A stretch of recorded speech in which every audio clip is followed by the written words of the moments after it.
Student, today we will discuss about the photoelectric effect. Students, what is photoelectric effect? The emission of electron from certain material when a light of suitable frequency is incident on it. Students, I emphasize here suitable frequency.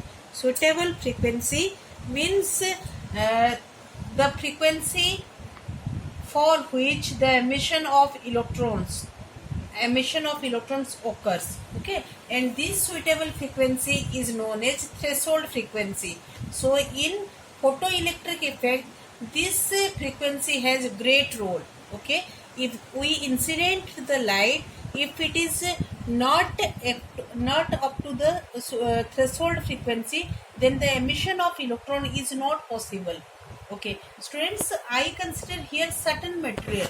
Then which type of materials we take in photoelectric effect?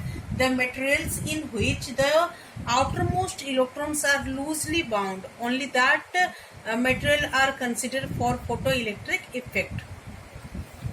And the emission of electrons depends only on the frequency of light, and it does not depends on the intensity of light. Okay, let me explain it.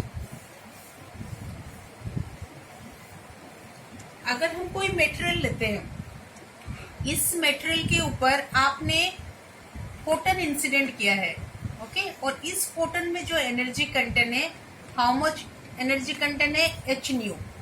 Okay, इस H new energy content है. इस material में जो electron आपका है, if it is loosely bound, और हमने यहाँ पे डेफिनेशन में जिक्र किया था थ्रेशोल्ड फ्रीक्वेंसी की. Threshold frequency. तो स्टूडेंट्स, अगर जो लाइट हम इंसिडेंट कर रहे हैं और उस लाइट की फ्रीक्वेंसी इतनी होगी कि ये थ्रेशोल्ड फ्रीक्वेंसी से ज्यादा हो, देन जो फ्रीक्वेंसी की लाइट हम इस पे इंसिडेंट कर रहे हैं, सम पोर्शन ऑफ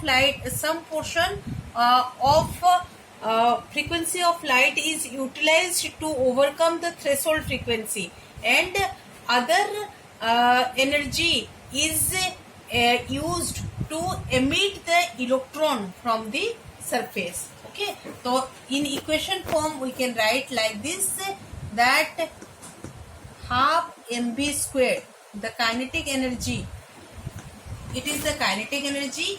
जिस काइनेटिक एनर्जी के साथ आपके इलेक्ट्रॉन बाहर आएगा, okay, this is equal to H nu. H nu वो एनर्जी है जो एनर्जी आपका फोटन में कंटेंट है.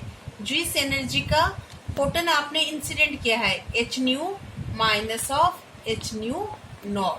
Okay, H new not. तो बच्चों, ये वो काइनेटिक एनर्जी का फॉर्मूला है. आपने एच न्यू अमाउंट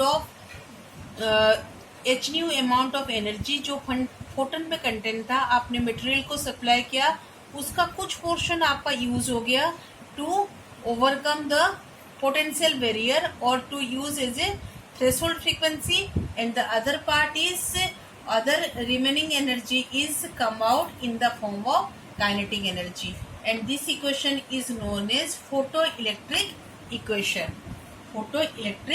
इक्वेशन. तो स्टूडेंट्स, आपके पेपर में बहुत बार ये पूछा जाता है कि जो काइनेटिक एनर्जी ऑफ इलेक्ट्रॉन है वो इंटेंसिटी ऑफ लाइट के ऊपर डिपेंड करता है या फ्रीक्वेंसी के ऊपर डिपेंड करता है. तो बच्चों, ये किसके ऊपर डिपेंड करता है? ये डिपेंड करता है frequency of the incident light. Okay, तो इसी यही रीजन है कि आपका ब्लू लाइट जब हम इंसिडेंट करते हैं, ब्लू कलर के लाइट में आपका kinetic emission of electron is more in blue color light than comparing to the red color light, because the frequency of blue color is more than the frequency of red color. Thank you.